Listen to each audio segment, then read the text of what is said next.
Bonsoir, Mesdames et Messieurs.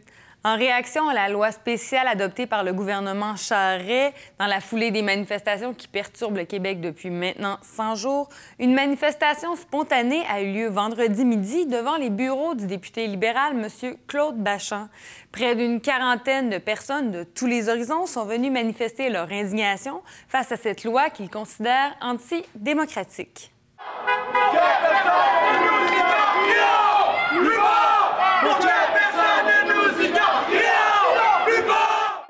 Je prends en otage les enfants. Ça, c'est pas les... Oui, il y a né des enfants. Mais plus tard, les enfants ils vont me faire vivre. Ben oui. C'est officiel. Toi, ton père et ta mère, je sais pas quand je suis là. Mais toi, il va falloir que tu travailles pour ton père et ta mère. On est quelques profs là, ici que la publication du texte de la loi 78, nous indigne. Et on veut manifester encore une fois, en tant que citoyens, notre appui aux élèves et leurs causes et qui déborde effectivement là, les cadres de la simple cause étudiante quand on veut porter atteinte finalement aux droits d'expression, aux droits de manifester, à certains droits qui sont fondamentaux, qui sont dans la Charte.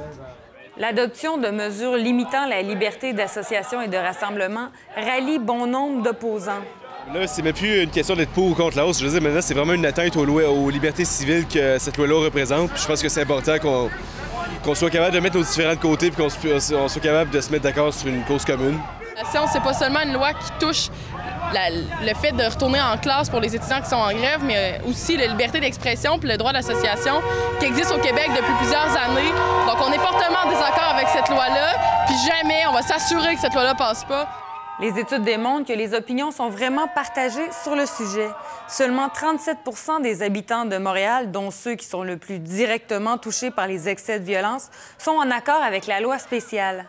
Bien, moi, c'est pour donner mon indignation face à la loi spéciale que le gouvernement Charest veut adopter et aussi pour appuyer les étudiants parce que je considère que présentement, on est en train de faire un débat de haine et non un débat de société. On est en train de se monter les uns sur les autres et qu'est-ce que ça va créer, ça? Mais c'est un petit peu plus de violence, plus d'aberrations qu'on va voir dans les médias de plus en plus. Partout! Justice nulle part! Police partout! Justice nulle part! Pendant ce temps, le maire Rayos était en compagnie du maire Tremblay vendredi midi à Montréal pour donner son appui au règlement interdisant le port du masque dans les manifestations. C'est un règlement que l'on regarde de très près de notre côté comme municipalité. On a vécu des événements malheureux le 4 mai dernier et on veut s'assurer que ces choses-là ne pourront pas se reproduire chez nous.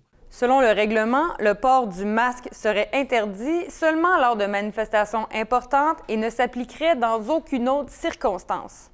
On va regarder, nous, comme ville, comment on peut l'adapter chez nous, parce qu'on n'a pas la même réalité que Montréal. Il ne faut pas non plus tomber dans la paranoïa de l'autre côté. Mais qu'est-ce qu'on pourrait faire pour donner un outil supplémentaire à nos policiers s'il arrive une autre manifestation de ce genre-là pour éviter que ça dégénère en émeute? C'est un peu ce discernement-là qu'on veut être capable de faire. On ne veut pas empêcher. De toute manière, à Montréal, c'est la même chose. Ça a été très bien expliqué par le maire Tremblay. C'est pas pour les parades du Père Noël ou les carnavals qu'il va y avoir masqués dans les rues de la ville. C'est vraiment dans des cas de manifestation où on pense qu'il y a un certain danger. Les policiers peuvent, avec leur discernement, prendre des décisions et demander à des gens d'enlever leur masque. Et sur refus de le faire, s'ils jugent qu'il y a un risque, à ce moment-là, peuvent porter des arrestations à ce moment-là avec des amendes qui sont passées du simple à 5 fois plus élevées dans leur cas.